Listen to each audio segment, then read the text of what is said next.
ಹಾಂ, ಮಾಡಾಯಿಕಾವು ಟೆಂಪಲ್ ಅಂದ್ರೇ ಚಿಕನ್ ಪ್ರಸಾದ ಅಂತಾರೆ. ಚಿಕನ್ ಪ್ರಸಾದ ಯಾವ ರೀತಿ ಇರುತ್ತೆ, ಅದು ಒಂದು ಒಂದು ಕ್ಷೇತ್ರದಲ್ಲಿ ಸಾಮಾನ್ಯವಾಗಿ ಒಂದು ಮೊಟ್ಟೆ ತಿಂದ್ಕೊಂಡು ನಾವು ದೇವಸ್ಥಾನಕ್ಕೆ ಹೋದರೂ ನಾವು ದೇವ್ರ ರೂಮಿಗೂ ಸಹ ಹೋಗಲ್ಲ ಮೊಟ್ಟೆ ತಿಂದರೆ.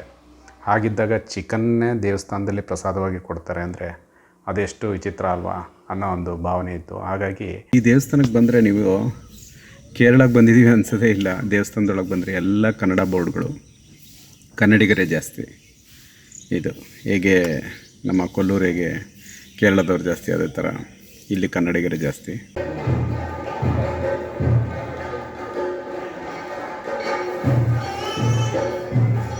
ಲಾಸ್ಟ್ ಟೈಮ್ ಒಂದು ವೀಡಿಯೋ ಹಾಕಿದ್ದೆ, ಅದರಲ್ಲಿ ಶತ್ರುನಾಶ ಪೂಜೆ ಮತ್ತು ಮಾಟ ಮಂತ್ರ ವಾಮಾಚಾರ ಆಗಿದ್ದರೆ ಆ ದೇವಸ್ಥಾನನ ಭೇಟಿ ಮಾಡಿದ್ರೆ 90% ಪ್ರಾಬ್ಲಮ್ ಸಾಲ್ವ್ ಆಗುತ್ತೆ ಅಂತ ಹೇಳಿದ್ದೆ. ಆ ದೇವಸ್ಥಾನದ ಬಗ್ಗೆ ಒಂದು ವೀಡಿಯೋನೂ ವ್ಲಾಗ್ ಮಾಡಿದ್ದೆ. ಆದರೆ ನೇರವಾಗಿ ನಾನು ಆ ದೇವಿನ ದರ್ಶನ ಮಾಡ್ಕೊಂಬಂದಿರೋಂಥ ಅನುಭವವನ್ನು ನಾನು ಈ ವಿಡಿಯೋದಲ್ಲಿ ಹೇಳ್ತೀನಿ. ಆ ದೇವಸ್ಥಾನ ಮತ್ಯಾವುದು ಅಲ್ಲ, ಮಾಡಾಯಿಕಾವು ಭಗವತಿ ದೇವಸ್ಥಾನ.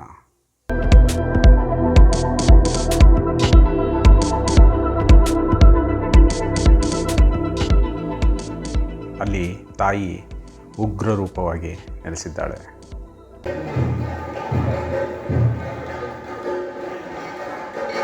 ನನಗೆ ಆ ಸ್ಥಳವನ್ನು ಒಂದು ಸರಿ ಭೇಟಿ ಮಾಡಿದ್ರೆ ಚೆನ್ನಾಗಿತ್ತು, ಆ ದೇವಿಯ ದರ್ಶನವನ್ನು ನೋಡಿದ್ರೆ ಚೆನ್ನಾಗಿತ್ತು. ಮತ್ತು ಅಲ್ಲಿ ಯಾವ ರೀತಿ ಶತ್ರು ಸಂಹಾರ ಪೂಜೆ ಮಾಡ್ತಾರೆ ಅದೆಲ್ಲ ನೇರವಾಗಿ ನಾವು ಎಷ್ಟೇ ಆನ್ಲೈನಲ್ಲಿ ನೋಡಿದ್ರು ನಾವು ನೇರವಾಗಿ ಅದನ್ನು ಅನುಭವ ಪಡೆಯಬೇಕು ಅಂತ ನನಗನ್ನಿಸಿ ನಾನು ಆ ಸ್ಥಳಕ್ಕೆ ಭೇಟಿ ನೀಡುವಂಥ ಒಂದು ಅವಕಾಶ ಸಿಕ್ತು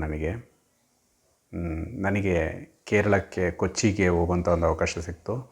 ಸೊ ಒಂದು ಲಾಂಗ್ ಡ್ರೈವ್ ಆಗಿತ್ತು. ಅಲ್ಲಿಗೆ ಹೋಗಿ ಅಲ್ಲಿಂದ ನಾನು ವಾಪಸ್ಸು ಈ ಮಾಡಾಯಿಕಾವು ಭಗವತಿ ಟೆಂಪಲ್ಗೆ ನಾನು ಬಂದೆ. ಪಯ್ಯನ್ನೂರಿನ ಬಳಿ ಇರೋ ಪಾಯಂಗಾಡಿ, ಕಣ್ಣೂರು ಡಿಸ್ಟಿಕ್ ಇದೆಯಲ್ಲ, ಅಲ್ಲಿ ಪಾಯಂಗಾಡಿ ಅನ್ನೋ ಒಂದು ಜಾಗದ ಹತ್ರ ಬರುತ್ತೆ. ಸೊ ಅದ್ರ ಬಗ್ಗೆ ನಾನೆಲ್ಲ ಡೀಟೇಲ್ಸ್ ಎಲ್ಲ ನಾನು ಆಲ್ರೆಡಿ ಹೇಳಿದ್ದೀನಿ. ನಾನು ತುಂಬ ಡೀಟೇಲ್ಸ್ ಎಲ್ಲ ಆ ದೇವಸ್ಥಾನದ ಬಗ್ಗೆ ಹಿಸ್ಟ್ರಿ ಅದೆಲ್ಲ ಹೇಳಿದ್ದೀನಿ. ಈ ವಿಡಿಯೋದಲ್ಲಿ ಅದು ಯಾವುದೂ ಇರಲ್ಲ. ನೀವು ಅದನ್ನು ತಿಳ್ಕೊಬೇಕು ಅಂದರೆ ನೀವು ಇಲ್ಲಿ ಕ್ಲಿಕ್ ಮಾಡಿ ನೋಡ್ಬೋದು. ಓಕೆ, ಈ ವಿಡಿಯೋದಲ್ಲಿ ನೋಡಿ ಫುಲ್ ಡೀಟೇಲ್ಸ್ ಇರುತ್ತೆ. ಆದರೆ ಇವತ್ತಿನ ವಿಡಿಯೋ ಏನು ಅಂದರೆ ನನ್ನ ಆ ಸ್ಥಳದ ಅನುಭವವನ್ನು ತಿಳಿಸ್ತೀನಿ. ಆ ಆಚಾರಗಳು, ಆಮೇಲೆ ಅಲ್ಲಿ ಎಂಥ ಭಯದ ವಾತಾವರಣ ನನಗೆ ಅನ್ನಿಸ್ತು, ಅದೆಲ್ಲ ನೋಡೋಣ ಬನ್ನಿ. So welcome back to light shadow tag.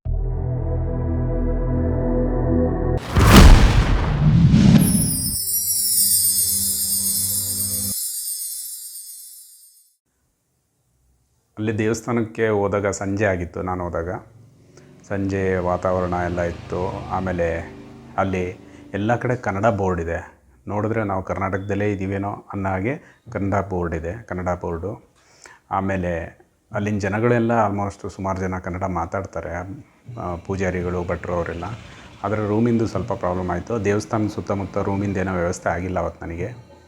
ಅವತ್ತು ನೈಟ್ ಅಲ್ಲೇ ನಾನು ಕಾರಲ್ಲೇ ಉಳ್ಕೊಂಬಿಡೋಣ ಅನ್ನೋಷ್ಟು ಆಲೋಚನೆ ಇತ್ತು. ಆದರೆ ಅಲ್ಲಿ ದೇವಿ ಸಂಚಾರ ಇದೆ, ಮತ್ತು ಅಲ್ಲಿ ಪೂಜಾ ವಿಧಿವಿಧಾನಗಳು ಅವೆಲ್ಲ ಒಂಥರ ಆ ಮಾಂತ್ರಿಕ ವಿಧಿವಿಧಾನಗಳು ಅವೆಲ್ಲ ನೋಡಿ ಬೇಡ ಅಂತ ನಾನು ತೀರ್ಮಾನ ಮಾಡಿ ಮತ್ತು ಪಾಯಂಗಡಿಗೆ ಹೋಗಿ ನಾನು ರೂಮನ್ನು ತೊಗೊಂಡೆ. ಸೊ ಅವತ್ತು ದೇವಸ್ಥಾನದೊಳಗೆ ಎಂಟ್ರಿ ಆಗಬೇಕು ಅಂದರೆ ಎಲ್ಲರೂ ಶರ್ಟನ್ನು ರಿಮೂವ್ ಮಾಡಬೇಕು ಮತ್ತು ಪಂಚೆ ಉಟ್ಕೋಬೇಕು, ಗಂಡಸರು ಕಂಪಲ್ಸರಿ. ಮತ್ತು ಪಂಚೆ ನಿಮಗೆ ತಗೊಂಡೋಗಿಲ್ಲ ಅಂದರೆ ಅಲ್ಲಿ ಬೈ ಮಾಡೋಕ್ಕೆ ಸಿಗುತ್ತೆ ಅಲ್ಲಿ. ನಂತರ ಒಳಗೆ ಹೋದರೆ ತುಂಬ ಅದ್ಭುತವಾಗಿ ಅನುಭವ ಆಯಿತು ನನಗೆ. ಮೊದಲು ನಮಗೆ ದರ್ಶನಕ್ಕೆ ಸಿಗೋದೆ ಶಿವನ ದರ್ಶನ ಆಗುತ್ತೆ ಮೊದಲು. ನಮ್ಮ ಶಿವನ ದರ್ಶನ ಆದಾಗ ನನಗೆ ಆ ಶಿವ ಒಂಥರ ಈ 5 ಹೆಡೆಯ ನಾಗರ ರೂಪದಲ್ಲಿ ನನಗೆ ಕಾಣಿಸ್ತು. ನಾನು ಇದೇನಿದು ನಾಗ ದೇವರು ಇರ್ಬೋದು ಅಂತ ಅಂದ್ಕೊಂಡೆ. ಒಂದು ದರ್ಶನ ಎಲ್ಲ ಮಾಡಿಕೊಂಡು ನೆಕ್ಸ್ಟ್ ಬಂದಾಗ ನನಗೆ ಕಂಡಿದ್ದು ಶಿವಲಿಂಗ. ಅದೊಂದು ನನಗೆ ಮಿರಾಕಲ್ ಅಂತ ಅನ್ನಿಸ್ತು. ನನಗೆ ಆ ರೀತಿ ಕಾಣಿಸ್ತಾ ಗೊತ್ತಿಲ್ಲ. ನಾನು ನಾಗ ಅಂತ ಅಂದ್ಕೊಂಡೆ. ಶಿವನ ಮೇಲೆ ನಾಗ ಇತ್ತ ಅದು. ಆಮೇಲೆ ಅಬ್ಸರ್ವ್ ಮಾಡಿದೆ, ಶಿವಲಿಂಗದ ಮೇಲೆ ಯಾವುದೇ ನಾಗ ಇರಲಿಲ್ಲ. ನಾನು ಬಂದು ನೋಡಿದಾಗ ಒಂದು ಬಂಗಾರದ ಕಲರಲ್ಲಿ ನಾಗನ ನೋಡಿದೆ. ಅದು ರಿಯಲ್ ನಾಗ ಅಲ್ಲ, ಬಂಗಾರದ ಕಲರಲ್ಲಿ ಹಿಂಗೆ ಇಟ್ಟಾಗೆ ಇತ್ತು. ಅದೊಂದು ಅನುಭವ. ಮತ್ತು ಒಳಗಡೆ ಎಲ್ಲ ನಾವು ಪ್ರದಕ್ಷಿಣೆ ಹಾಕೋತೀವಿ. ಅಲ್ಲಿ ವೀಡಿಯೋ ಎಲ್ಲ ತೆಗಿಯೋಕ್ಕೆ ಅವಕಾಶ ಇಲ್ಲ. ಅಲ್ಲಿ ಒಳಗಡೆ ಎಲ್ಲ ಸುತ್ತಾಡಿಕೊಂಡು ನಾವು ಒಂದೊಂದೇ ಹೋದಾಗ ಒಂದು ರೂಮಲ್ಲಂತೂ ಸುತ್ತ ನಮ್ಮಷ್ಟೇ ಎತ್ತರ ಇರೋ ದೊಡ್ಡ ದೊಡ್ಡ ವಿಗ್ರಹಗಳಿದೆ, ಮರದಲ್ಲಿ ಮಾಡಿರೋ ವಿಗ್ರಹಗಳು. ಅದನ್ನು ನೋಡಿದ್ರೆ ಒಂದು ಭಯ ಅನಿಸುತ್ತೆ. ಅದನ್ನು ನೋಡಿದ್ರೆ ಅಲ್ಲಿ ನೈಟೆಲ್ಲ ವಾತಾವರಣ ಯಾವ ರೀತಿ ಇರ್ಬೋದು ಅಂತ ಅನುಭವ ಆಗುತ್ತೆ. ಮತ್ತು ನಾವು ಫೈನಲ್ ಎಲ್ಲ ದೇವರುಗಳನ್ನು ನೋಡಿ ಅಲ್ಲಿ ಅಯ್ಯಪ್ಪ ಸ್ವಾಮಿ ಇದೆಯಲ್ಲ, ಅಯ್ಯಪ್ಪ ಸ್ವಾಮಿ ಶಿವಲಿಂಗದ ರೂಪದಲ್ಲಿದೆ, ಶಾಸ್ತಾವು ಅಂತ ಹೇಳ್ತಾರೆ. ಒಳಗಡೆ ಹೀಗೆ ಹೋದ್ಮೇಲೆ ಮೇಯ್ನ್ ದೇವಿ ದರ್ಶನ ಮಾಡಿದಾಗ, ಭದ್ರಕಾಳಿಯ ದರ್ಶನ ಮಾಡಿದಾಗ ಪುಟ್ಟವಾದ ಒಂದು ವಿಗ್ರಹ, ಒಂದು ಕತ್ತಿ ಎಲ್ಲ ಇದೆ. ತುಂಬ ಚೆನ್ನಾಗಿತ್ತು ಆ ದರ್ಶನ. ಅದಾಗಿ ನೆಕ್ಸ್ಟು ನನಗೆ ದರ್ಶನ ನೋಡಿದ್ಮೇಲೆ ಇನ್ನೂ ಆ ಜಾಗ ಬಿಟ್ಟು ಬರೋಕ್ಕೆ ಮನಸ್ಸಾಗ್ತಿರ್ಲಿಲ್ಲ. ಸೊ ನಾನು ಲಾಡ್ಜ್ ಮಾಡಿಬಿಟ್ಟು ಆ ಶತ್ರು ಸಂಹಾರ ಪೂಜೆ ಮಾಡಿ, ಆಮೇಲೆ ಚಿಕನ್ ಪ್ರಸಾದ ಎಲ್ಲ ಯಾವ ರೀತಿ ಇರುತ್ತೆ ಅಂತೇಳಿ ಅದೆಲ್ಲ ಮಾಡಿದ್ದೀನಿ. ಅದ್ರ ವಿಡಿಯೋ ಇದೆ, ನೋಡಿ ಬನ್ನಿ. ಕೆಲವೊಂದು ದೇವಸ್ಥಾನಗಳಲ್ಲಿ ಚಿಕನ್ ಪ್ರಸಾದ ಇರ್ಬೋದು, ಕೆಲವೊಂದು ದೇವಸ್ಥಾನದಲ್ಲಿ ಇವನ್ ಇದು ಮುತ್ತಪ್ಪ ಕ್ಷೇತ್ರ ಅಂತಿದೆ, ಅಲ್ಲಿ ಡ್ರಿಂಕ್ಸನ್ನು ಕೊಡ್ತಾರಂತೆ ತೀರ್ಥಾಗಿ. ಡ್ರಿಂಕ್ಸು ಅಂತ ಕೇಳಿದ್ದೀನಿ. ಈಗ ಅಲ್ಲಿ ವಿಸಿಟ್ ಮಾಡ್ತೀನಿ, ನೋಡೋಣ. ಇಲ್ಲಿ ಈ ಮಾಡಾಯಿಕಾವು ಟೆಂಪಲಲ್ಲಿ ಶತ್ರು ಸಂಹಾರ ಪೂಜೆ 350 ರೂಪಾಯಿ ರೇಟ್ ಆಗುತ್ತೆ. ಆ ಸ್ಲಿಪ್ ತೊಗೊಂಡು ನಾವು ಒಳಗೋದ್ರೆ ಅಲ್ಲಿ ದೇವ್ರ ದರ್ಶನ ಮಾಡಿದ್ಮೇಲೆ ನಮ್ಮ ಹೆಸರಲ್ಲಿ ಒಂದು ಪೂಜೆ ಮಾಡ್ತಾರೆ. ಪೂಜೆ ಮಾಡಿಬಿಟ್ಟು ಆಮೇಲೆ ಇದನ್ನು ಪ್ರಸಾದವಾಗಿ 2 ಪೊಟ್ಟಣ ಕೊಡ್ತಾರೆ. ನಾನು 2 ತಂದು ಇಲ್ಲಿ ಇಟ್ಟಿದ್ದೆ. ಈಗ ತೆಗೆದು ನೋಡಿದ್ರೆ ಇದು ಅವಲಕ್ಕಿಯಲ್ಲಿ ಮಾಡಿರೋದು, ಇದು ಹೆಸರು ಕಾಳು. ಜೊತೆಗೆ ಇಲ್ಲಿ ಬೆಲ್ಲದನ್ನ ಅನಿಸುತ್ತೆ, ಬೆಲ್ಲದನ್ನ. ಸೊ ಇದು ಶತ್ರು ಸಂಹಾರ ಪೂಜೆ ಮಾಡಿಸಿದಾಗ ನನಗೆ ಸಿಕ್ಕಿರೋ ಪ್ರಸಾದಗಳು. ಮತ್ತು ಗಂಧ, ಹೂವು ಅದೆಲ್ಲ ಇರುತ್ತೆ. ಫ್ರೆಂಡ್ಸ್, ಇನ್ನೊಂದು ನಾನು ತೋರಿಸೋದು ಮರ್ತೆ, ಜೊತೆಗೆ ಇಲ್ಲಿದೆ ನೋಡಿ ಚಿಕನ್ ಪ್ರಸಾದ.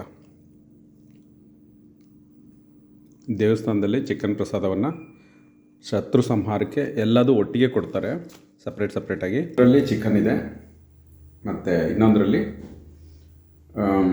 ಹೆಸರು ಕಾಳು, ಅವಲಕ್ಕಿಯಲ್ಲಿ ಮಾಡಿರೋ ಅವಲಕ್ಕಿ ಬೆಲ್ಲ ಹಾಕಿ ಮಾಡಿರೋವಂಥ ಒಂದು ಪದಾರ್ಥ, ಇನ್ನೊಂದು ಬೆಲ್ಲದ ಅನ್ನ. ಇಷ್ಟಿದೆ, ಈ ರೀತಿ ಇದೆ. ನೀವು ಚಿಕನ್ ಬೇಡ ಅಂದರೆ ಅವರಿಗೆ ಮೊದಲೇ ಹೇಳಿ ನೋಡಿ, ಚಿಕನ್ ಬೇಡ ಅಂಥೇಳಿ, ವೆಜ್ ನಾವು ಅಂಥೇಳಿ. ನೀವು ಬೇಡಲಿದ್ದವರು ತೊಗೋಬೇಡಿ, ಬೇಡ ಅನ್ನೋರು. ಎಲ್ಲ ಮುಗಿಸ್ಕೊಂಡು ಬಂದೆ. ಆಮೇಲೆ ನನಗೆ ಮನಸ್ಸು ತುಂಬ ಹಗುರ ಅಂತ ಫೀಲ್ ಆಯಿತು. ಈ ನೆಮ್ಮದಿ ಅಂತ ಹೇಳ್ತಾರೆ, ಆ ಥರ ನೆಮ್ಮದಿಯಲ್ಲಿ ಸಿಕ್ತು. ಇನ್ನೂ ಮತ್ತೆ ಅವಕಾಶ ಸಿಕ್ಕರೆ ಮತ್ತೊಮ್ಮೆ ಹೋಗಬೇಕು ಅಂತ ಅನ್ನಿಸ್ತಾ ಇದೆ.